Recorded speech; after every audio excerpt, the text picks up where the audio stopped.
এবার আবহাওয়ার দিকে নজর রাখবো। রায়গঞ্জে ইতিমধ্যে শুরু হয়েছে বৃষ্টি, প্রচন্ড তীব্র দাবদাহের পর স্বস্তির খবর রায়গঞ্জবাসীর জন্য। আর ইতিমধ্যে রায়গঞ্জ থেকে সরাসরি আমাদের প্রতিনিধি রয়েছে বিক্রম। বিক্রম, যেমনটা খবর ইতিমধ্যে রায়গঞ্জে বৃষ্টি শুরু হয়েছে, এখন এই মুহূর্তে রায়গঞ্জের পরিস্থিতিটা ঠিক কি? দেখো, একটা কথা বলা যেতে পারে যে কিন্তু অবশেষে রায়গঞ্জের বাসী স্বস্তি পেল। আমরা দেখেছি দীর্ঘদিন ধরে কিন্তু রায়গঞ্জের তাপপ্রবাহ কিন্তু একেবারেই বেড়েছিল।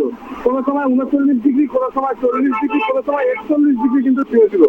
তারপরে কিন্তু অবশেষে আজ কিন্তু বৃষ্টি শুরু হলো এবং রায়গঞ্জবাসী কিন্তু স্বস্তির নিঃশ্বাস ফেললো। যেমনটা কয়েকদিন ধরে আমরা দেখছিলাম বিভিন্ন জেলার পাশাপাশি কিন্তু জেলাতে বৃষ্টি হচ্ছিল, কিন্তু রায়গঞ্জে কিন্তু বৃষ্টি পড়ছিল না। অবশেষে আজ সন্ধ্যা থেকে কিন্তু বৃষ্টি শুরু হলো। যদিও বৃষ্টি সেরকম পরিমাণে না হলেও কিন্তু ধীরে ধীরে বৃষ্টি হচ্ছে এবং সেই হিসাবেই কিন্তু কিছু লোক কিন্তু বিপদে পড়েছে, কেননা ছাতা নিয়ে অনেকে কিন্তু বের হয়নি। কিন্তু অবশেষে আজ কিন্তু সন্ধ্যা থেকে যে বৃষ্টি, সেই বৃষ্টিতে কিন্তু অবশ্যই স্বস্তির নিঃশ্বাস ফেলছে রায়গঞ্জবাসী। যেমনটা কয়েকদিন ধরে আমরা দেখছিলাম যে বিভিন্ন এলাকার কিন্তু জল নিচে চলে গেছিল, লেয়ার কল থেকে জল বেরোচ্ছিল না, অনেক পুকুর শুকিয়ে গিয়েছিল। সেই ক্ষেত্রে কিন্তু সাধারণ মানুষের একটি সমস্যা হচ্ছিল, অনেক সময় জল পেতেও পাচ্ছিল না মানুষেরা। সেখান থেকে কিন্তু পঞ্চায়েত থেকে জল দেওয়া হয়েছিল, সেরকম খবরও কিন্তু আমরা দেখেছি। তবে অবশেষে আজ সন্ধ্যা থেকে যে এই বৃষ্টি শুরু হয়েছে, তাতে কিন্তু সাধারণ মানুষের কিন্তু একদম স্বস্তির নিঃশ্বাস পড়েছে। এবং যেমনটা দেখাতে বললো, এখন কিন্তু সাধারণ মানুষরা কিন্তু বুঝতেও পারেনি যে আজ সন্ধ্যা থেকে বৃষ্টি শুরু হবে।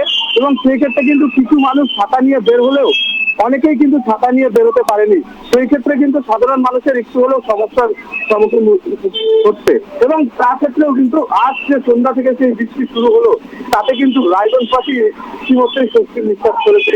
পাশাপাশি আজ যে বৃষ্টি হচ্ছে, তাতে কিন্তু আগামীকাল থেকে যে সাধারণ মানুষের যে সমস্যা হয়েছিল, যে গ্রামবাসীদের যে সমস্যা ছিল, যে জলের সমস্যা যে ছিল, সেটা কিন্তু অনেকটাই কিন্তু স্বাভাবিক হবে বলে ধারণা করছেন গ্রামবাসীরা। এবং তার ক্ষেত্রেও কিন্তু কৃষি জমির ক্ষেত্রে কিন্তু অনেকটাই কিন্তু দেখেছিল যে কৃষি জমিরা শুকিয়ে যাচ্ছিল, যেরকম ভুট্টার গাছ কিন্তু মরে যাচ্ছিল।